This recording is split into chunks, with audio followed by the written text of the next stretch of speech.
And Marilyn, will you lead us in song? Country 'tis of thee, sweet land of liberty, of thee I sing. Land where my fathers died, land of thy pilgrim's pride, from every mountainside let freedom ring. We have two chevrons to give out today for years of service. They're 10-year chevrons, and if these people continue to be absent, we'll make it a 15-year. But they're here today, and the first one is Vicki Wellenbrock. Hey, Vicki!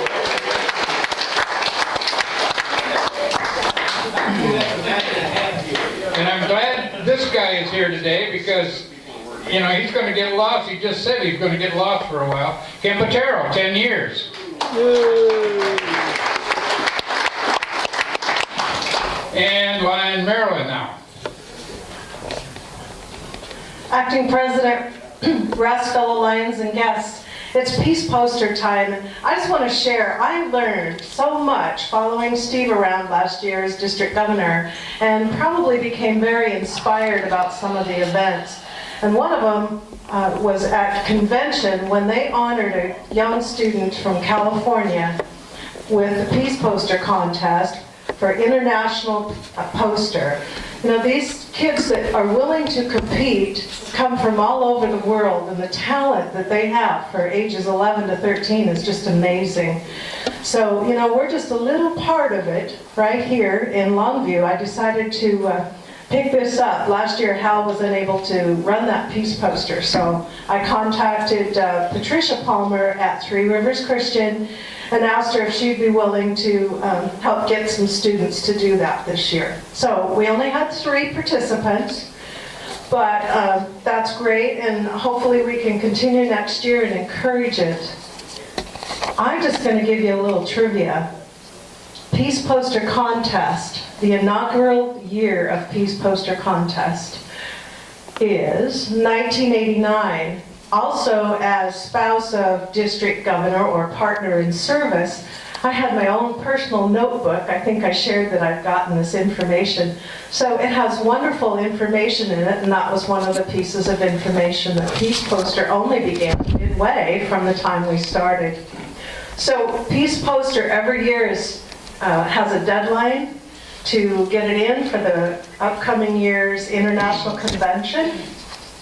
They always pick a theme, and the purpose of Peace Poster is really to help students learn about our world and recognize the fact that we really do want peace. This year's theme is Peace, Love, and Understanding. We have 3 posters here, and we Pioneer Lions are the voters for these posters. When we pick one of these as a winner, we send it off to MD19 along with other posters that have been entered through the district, through other districts, and that poster will compete against all of the entries.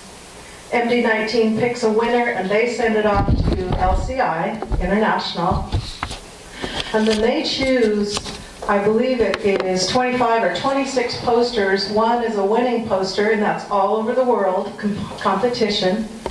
And then 25 other students also will be recognized as a participant. And those winners, they keep those posters and display them at International Convention, so you can walk through and see the winner. They also take that winner and present them at one of the sessions, at the plenary session at the convention. She also, or he also, has a little booth that's on display, and they can sign so many Peace Posters. So if you're willing to get in line, you can actually get a personalized copy of the winning poster. So just to give you a little history, it's pretty fascinating, and the part I like about it the most is that we're introducing lions and community to our children. I'm sorry, please come and vote afterwards, and then next week I'll tell you which one was the winner. Acting President Russ, as awards person, I am honored to hand out some awards today. The first one, just to let you know how timely we are, is from the month of August. 2014. Remember the weather back then? This award is for our very own Brandy Arlington.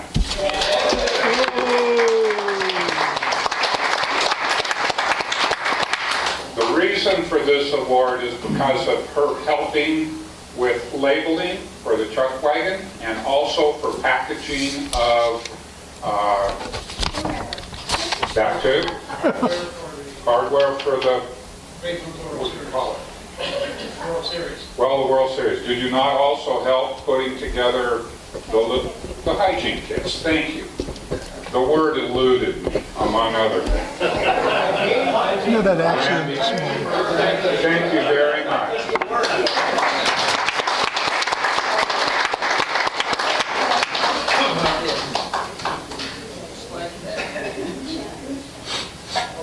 Each month we hand out some beautiful certificates. Thank you.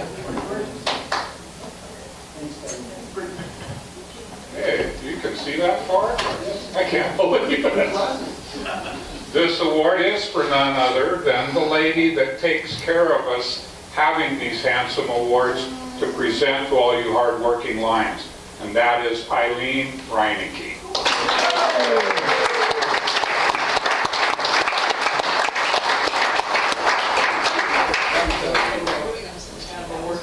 2000.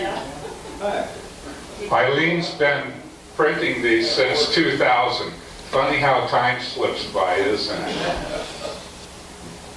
And the last award, nobody can say that the awards committee doesn't take care of the awards committee. We had a Lion who for a couple of years was the head of our group and was instrumental in handing out these very awards. That is none other than Leroy Parcell.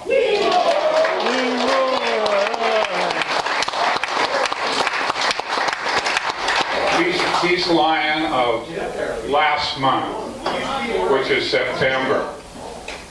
Lion of the month. And Eileen is unsung Lion of the month. And Leroy, thanks for being the chair and also all your other work. Good. Guests, we had a great work party at Columbia Heights Elementary last Thursday. Sight and hearing band was set up. We had 12 volunteers that tested 296 kids. Found 36 kids with hearing problems and 24 kids with sight problems and 24 with hearing. Though the kindergarten and first graders were really hard to test because they didn't know their alphabets all that well. So it was an interesting time. Anyway, about 40 hours of volunteer work. Acting Thank you all. President, members, and guests. Report on Street Screams. It went very, very well. We had 3,186 people attend our event. Wow.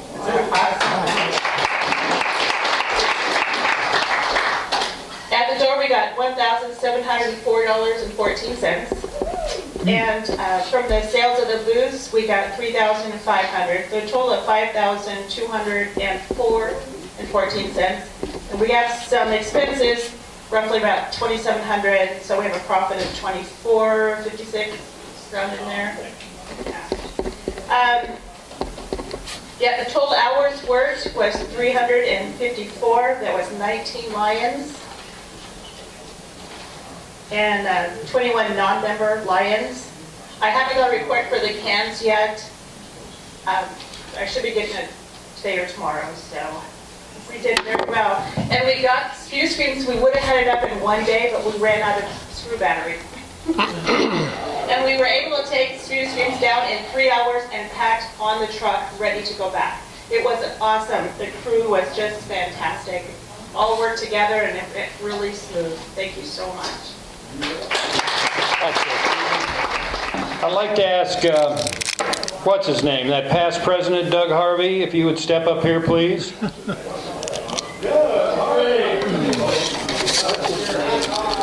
Hard to hide way back. You can't get away from it.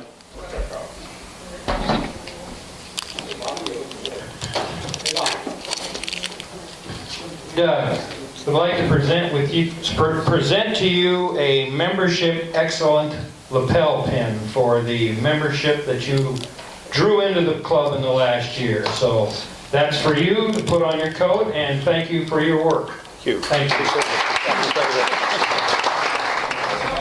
All right, I'd like to turn the meeting over now to Tom Monahan to introduce our guest speaker. Thank you.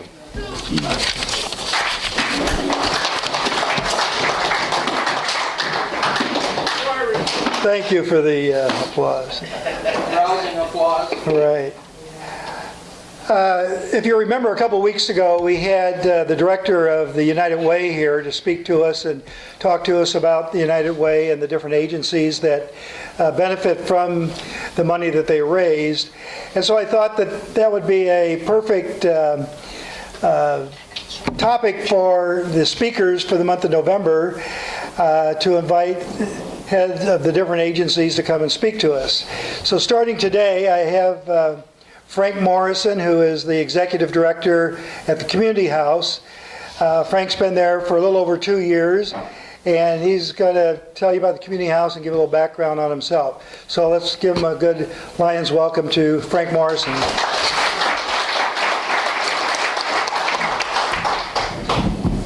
I'm almost scared what you guys are going to say to rib me here. Hey, I do want to start off with the video here, if that's possible. As you're getting it ready. Yes, it does have the audio. So once again, my name is Frank Morrison, been directing since May 2012. Rich Kirk, whose health started to go down because of his heart, had to step down, so be praying for him. But it's been an honor, and it's a very challenging job, and I'm going to talk to you about how some things have changed the last couple of years here. So watch this, please.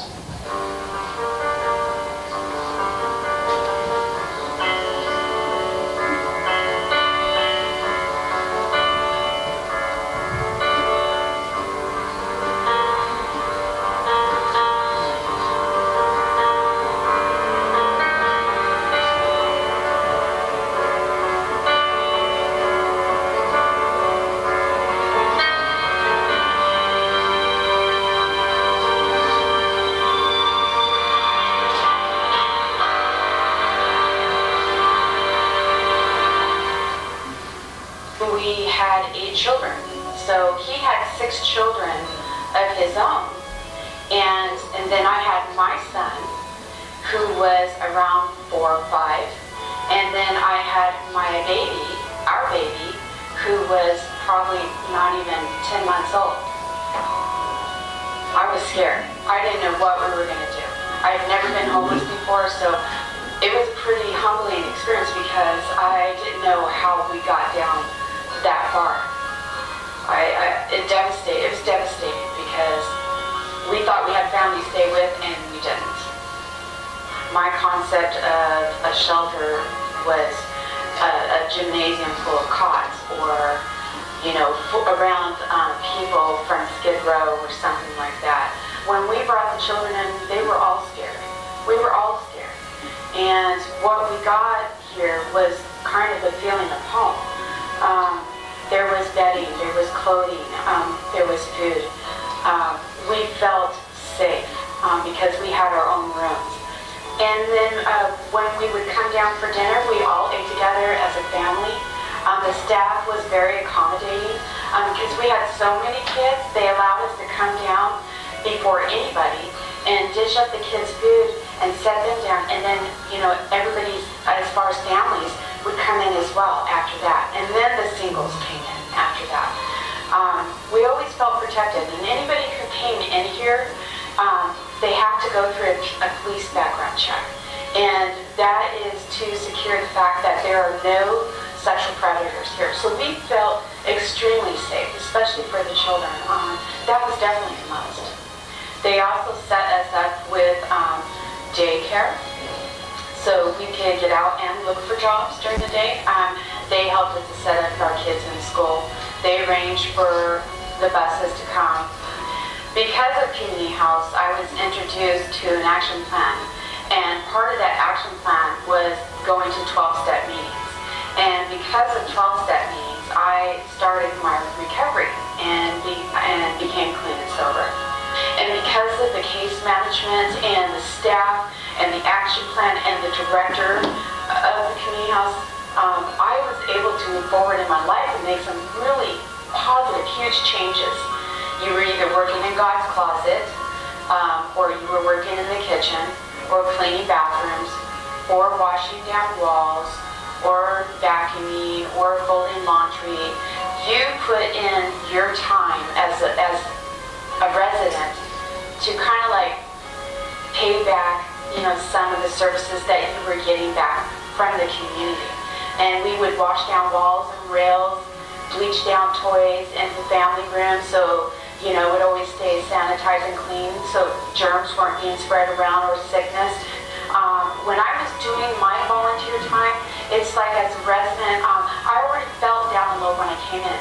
And so when I did that volunteer time, folding those clothes and putting all that stuff and putting it out there back, it made me feel worthy again. Community House is a Christian-based shelter, I would want to say that. Only in the fact that it gives to all people. It doesn't look at race or background. It doesn't look at what religion you come from. What I experienced when I came here was that I was loved, I was cared for, and I was a little bit angry when I got here because of the circumstances that, I had lost all hope. And so I was scared, angry, lonely, tired, all those feelings, desperate, and it didn't matter where we came from or what we did. They just looked at us as people that needed help, and they wanted to help us get a hand up. So part of the rules are there's no drugs, alcohol, paraphernalia, pedophiles are not allowed here. Also, if someone comes in and they've been drinking or they are using, they're asked to leave right away. They are to pack up their stuff and leave because they know the rules when they come in, and it is a choice. When I finally got out there and I was able to work and earn a living, I got a chance to give back. And one of the things I was able to do was grow a garden. And so I had like an overabundance of cucumbers and all kinds of vegetables that I came and donated. And they utilized every bit of it. Today, even though it's April Fool's, this marks 17 years that I've been in business for myself. And coming in from the background that I did with drugs, alcohol abuse, and all those things that were set against me, if I had not walked into Community House, if it had not made a difference in my life, I don't know where I'd be today. I'm employable, I'm approachable, I'm a lady today, all because of programs like Community House. I really don't know where I'd be.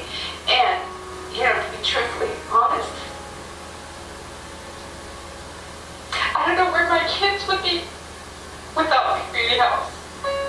I just want to say thank you for my children, for myself, from the bottom of my heart.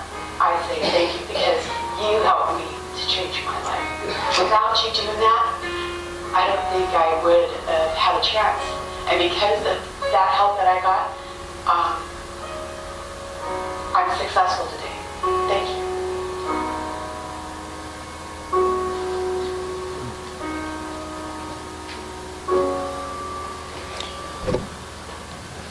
So for me, I'd spent about 25 years at Woods Log and Supply doing sales, purchasing, some managerial responsibilities, and about 5 years I pastored at North Lake Baptist. But when this opportunity arose, it was a golden opportunity to put the skills that I've learned in business as well as in ministry into practice. Personally, my wife and I, we've almost been married for 30 years this coming year, and we have 8 children. 5 of the 8 are adopted. And those 5 they all have a form of mental illness, bipolar, is probably the most challenging that we have, and 3 out of the 5 had lived at community house at one point in their life. We adopted those 3 in 2010. And so it's really just a form of life for my wife and I. And Rich Kirk did a great job of setting up a foundation that this is a community's house. It's the community's. I'm just managing it. And we have about 18 workers. It's 365, 24/7. And one of the golden things that we get is we get the true person each day to, it's a lot of these folks that go to counseling, and it's more the office version. They might be able to present well for a half hour, but when they live with us, as often as they are challenged by other residents, they become themselves. And so that gives us a place to start. And we have 4 case managers, and I also have a clinical director now. It costs about $50,000 a month to keep this operation going the way it needs to be. The dynamic I wanted to share with you about the change that's taken place. When I took over in May 2012, we probably had about maybe a dozen kids, up to 20 kids. When we almost eluded 20, we were like, wow. And then about a year later, Calais Lefebvre and United Way and a group from several businesses came over and put in some gardens along 11th Avenue there. We had requested the garden because multiple reasons. Our residents can do some gardening, to self-soothe and to regulate, because there's a lot of them that end up, about 50% of them probably have a disability of some sort. About 70% of them have mental illness of some sort. But when we did that garden along 11th Avenue, the police had asked me to come up with an idea about removing the active users from laying around all day waiting for the next meal.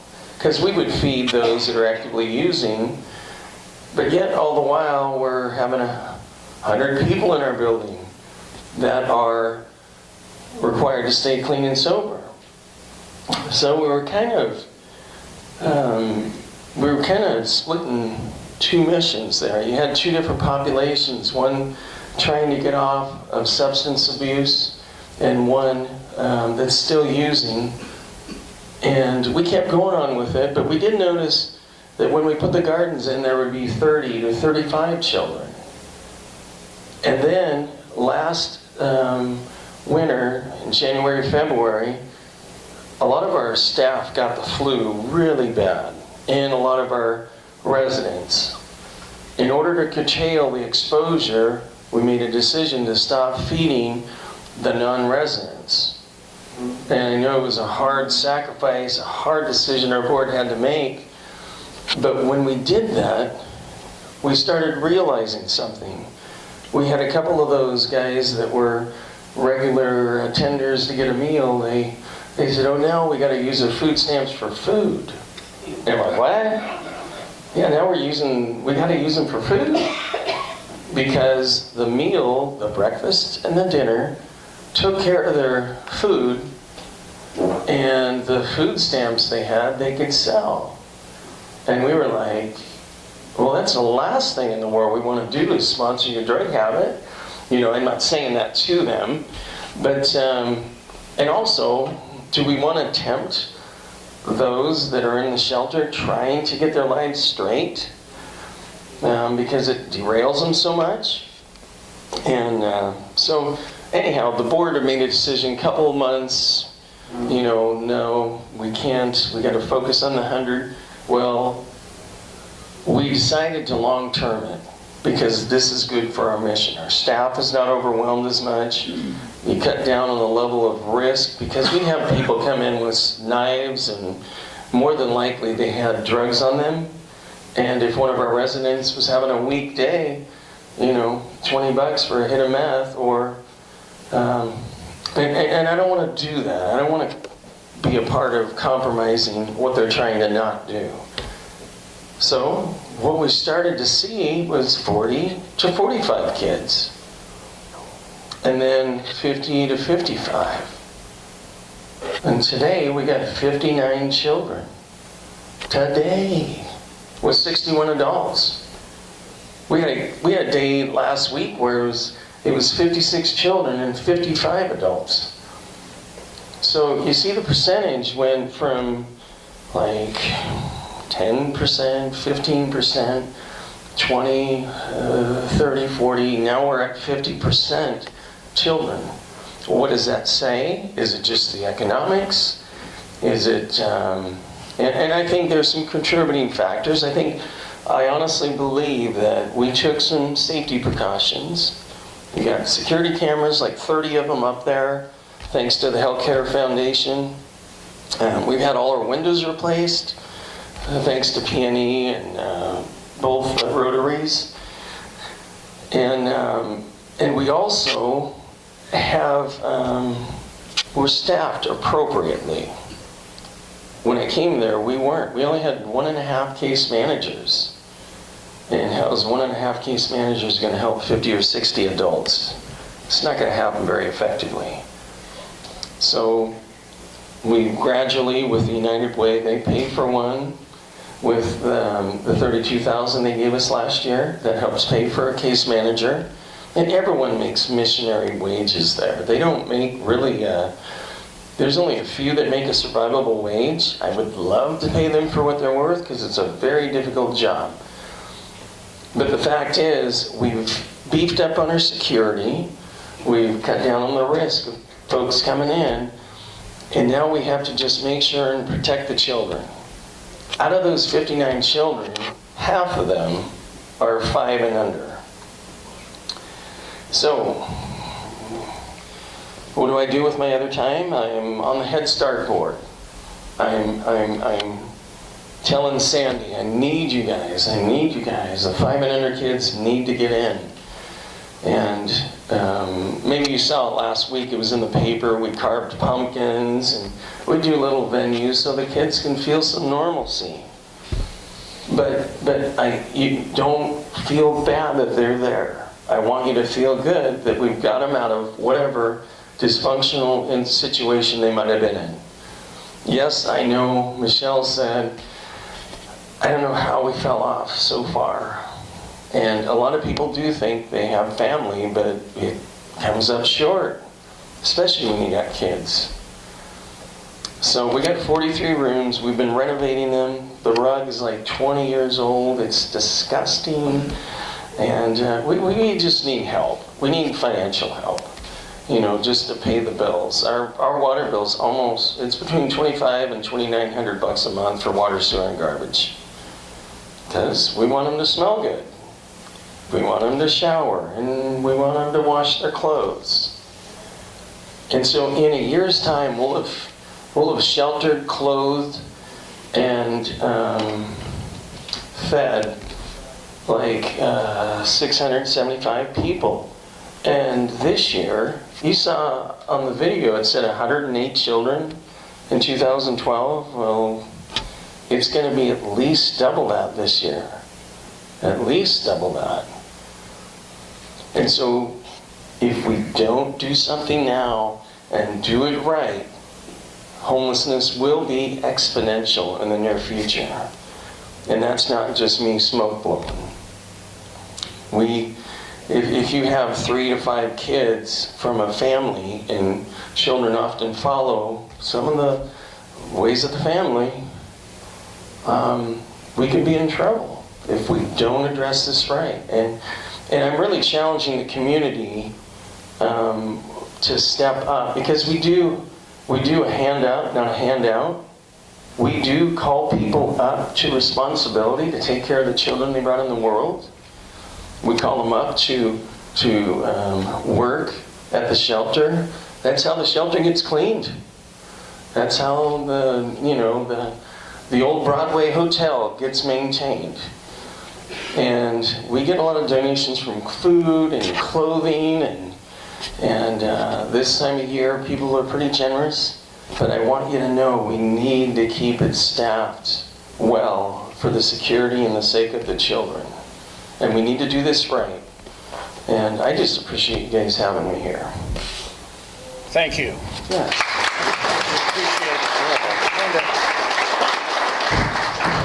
And are you willing to stay around a little bit after the meeting for answer questions if anyone has it, just for a few minutes? A few minutes I can, yeah. Okay, and I wanted to give you the mug, and there's Okay. an application. Let's get the mug shot. Thank you, Russ.